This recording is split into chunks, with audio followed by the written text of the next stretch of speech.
সালের পর থেকে গঙ্গাতলা শ্মশানঘাটে কেউ রাতে পা রাখে না। কারণ একটাই, ওখানে আগুন নিভলেও ছায়া জ্বলে। ওখানে চিতা জ্বলার পর আত্মারা ঘুমায় না, ওরা জেগে থাকে অপেক্ষায়। রাত তখন প্রায় 2:10। আমি রাহুল, পেশায় ভৌতিক কন্টেন্ট ক্রিয়েটার।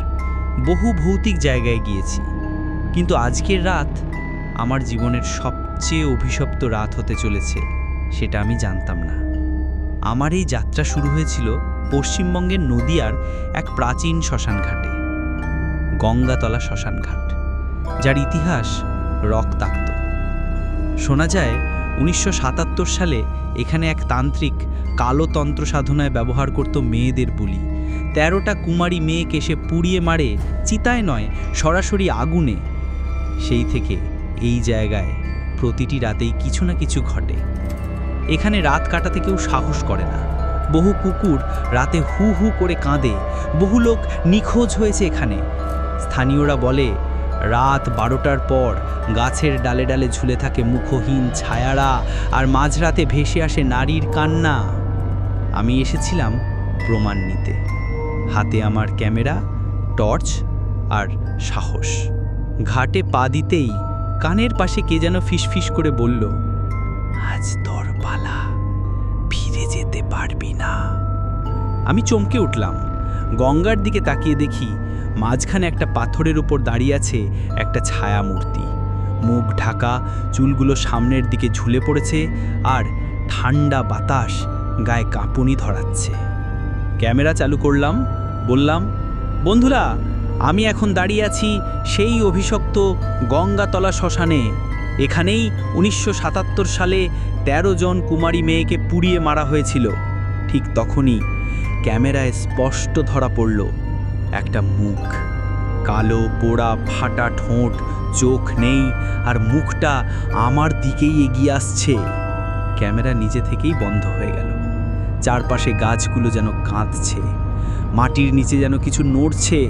আমি দৌড় দিতে চাইলাম, পা আটকে গেল। কে যেন নিচ থেকে পা টেনে ধরেছে। আমি কাঁপতে কাঁপতে বললাম, কে আছো? আমি দুঃখিত, প্লিজ ছেড়ে দাও। ঠিক তখনই সামনে দেখা গেল সোহিনী নামের এক মেয়েকে। সাদা শাড়ি, সিঁদুর, কালো চোখ, ঠোঁটে বিকৃত হাসি। সে ধীরে ধীরে আমার দিকে এগিয়ে এসে বলল, তুই ফের এসেছিস রাহুল, তুই ভুলে গেছিস, কিন্তু আমি ভুলিনি। আজ তোর জ্বলার পালা। চোখের সামনে ভেসে উঠল 1977 সালের সেই ভয়াল রাত। সোহিনী তখন কিশোরী। তাকে তার প্রেমিক জ্যান্ত পুড়িয়ে মেরেছিল তান্ত্রিক সাধনার জন্য। প্রেমিক পালিয়ে যায়, কিন্তু সেই অভিশাপ থেকে যায়। সেই প্রেমিক, সেই ছিলাম আমি, রাহুল। সেই জন্মে আমিই তাকে পুড়িয়ে দিয়েছিলাম, আর এই জন্মে ফিরেছি নিজের শাস্তি নিতে।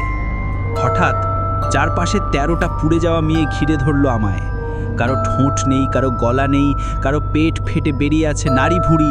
তারা সবাই ফিসফিস করে বলছে, তোর পালা এসেছে, এখন আর ছাড়া নেই। একটা বিকট হাওয়া আমাকে ছুঁড়ে ফেলল গঙ্গার পাড়ে। আমি জ্ঞান হারালাম। ভোরবেলা আমার চোখ খুলল শ্মশানের পাশে। কাদামাখা শরীর, জ্বর, ঠোঁট ফাটা, হাতে ভাঙা ক্যামেরা। আমি বেরিয়ে এলাম শ্মশান থেকে, কিন্তু বুঝলাম আমার ভিতরে কিছু ঢুকে গেছে, একটা ছায়া। সেই ছায়া এখনো মাঝরাতে দরজার বাইরে দাঁড়িয়ে বলে, ভুলে গেছিস, ভালোবাসিস না আমায়? আমি চিৎকার করি, কিন্তু উত্তর আসে না। শুধু ঠান্ডা বাতাসে একটা কণ্ঠস্বর ভেসে আসে, তুই জ্বলবি ঠিক 1977-এর মতো। সেদিন রাতের সেই ঘটনা আজও আমার ভিতরটা গিলে খায়। গঙ্গাতলার সেই শ্মশানঘাট থেকে ফিরে এলেও আমি সত্যিকার অর্থে বাঁচিনি, কারণ আমার ভিতরে ঢুকে পড়েছে একটা ছায়া, আগুনের, অভিশাপের, প্রতিশোধের ছায়া। রাতে ঘুমোতে পারি না। ঘরের দরজার বাইরে সাদা শাড়ি পরা সেই মেয়েটা দাঁড়িয়ে থাকে, ঠোঁটে সেই বিকৃত হাসি, আর বলে, তুই ফিরে এসেছিস, এখন আমি ফিরে যাব। আমার ইউটিউব চ্যানেলে সেই ঘটনার কথা শেয়ার করেছিলাম। আর অবাক করে কিছু লোক মন্তব্য করতে লাগলো, এই গঙ্গাতলা শ্মশান ঘাটে ৪৫ বছর আগে আমার কাকা উধাও হয়েছিল। সোহিনীর গল্পটা আমার ঠাকুমাও জানতো, ওর আত্মা এখনো ঘোরে। তুই মরবি রাহুল, সাবধানে থাকিস। তখন আমি খুঁজে পেলাম একজন মানুষকে, কবিরাজ কাশীনাথ, যিনি একমাত্র মানুষ যিনি এই ধরনের অশরীরী শক্তির সাথে কথা বলতে পারেন। আমি গেলাম তার কাছে। গহীন জঙ্গলের ভিতর তার কুটির, চারদিকে রুদ্রাক্ষ, নিশান আর কাঁচা হলুদ পাতাগাথা দরজা। তিনি আমার মুখের দিকে তাকিয়ে বললেন, তুই আগুনের খেলার পাত্র হয়েছিস ছেলে। ওরা তোকে ছাড়বে না যতদিন না ওদের প্রতিশোধ পূর্ণ হয়। আমি কাঁদতে কাঁদতে বললাম, আমি কি করব দাদু? আমি তো ওদের মারিনি, আমি তো জন্মই নিইনি তখন। তিনি একদৃষ্টে তাকিয়ে বললেন, তুই সেই তান্ত্রিকের পুনর্জন্ম। তুই তখন যা করেছিলি তার ফল এ জন্মে পাবি।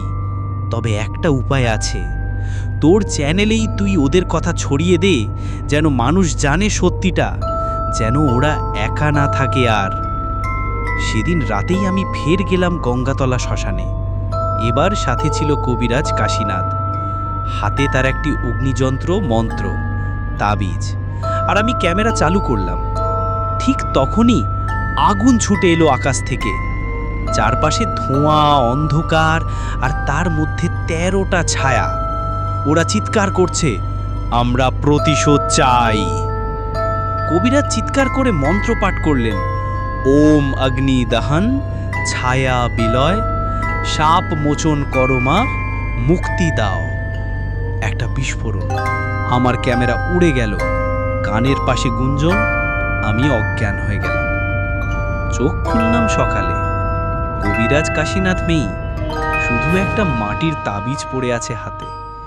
আর ক্যামেরার মেমোরি কার্ডে ১৩টা মুখ এক এক করে ক্যামেরার লেন্সে তাকিয়ে বলে যাচ্ছে, আমরা এখন শান্তি পেয়েছি, কারণ তুই বলেছিস আমাদের গল্পটা। বন্ধুরা, আমি সত্যি এই ঘটনা নিজের চোখে দেখেছি। তোমরা যারা এখনো বিশ্বাস করো না, তারা একবার ঘুরে এসো গঙ্গাতলা শ্মশান ঘাটে, যদি সাহস থাকে। আর যারা এখনো আমার চ্যানেল সাবস্ক্রাইব করোনি, তারা সাবস্ক্রাইব করো, কারণ এই চ্যানেলে শুধু গল্প না, এখানে জ্যান্ত আত্মারা কথা বলে। সাবস্ক্রাইব না করলে রাতে কিন্তু কার জানলার বাইরে দাঁড়িয়ে থাকবে কে জানে। আর হ্যাঁ, কমেন্টে লিখো সোহিনী শান্তি পাক, যদি সত্যিই ওর আত্মার মুক্তি চাও।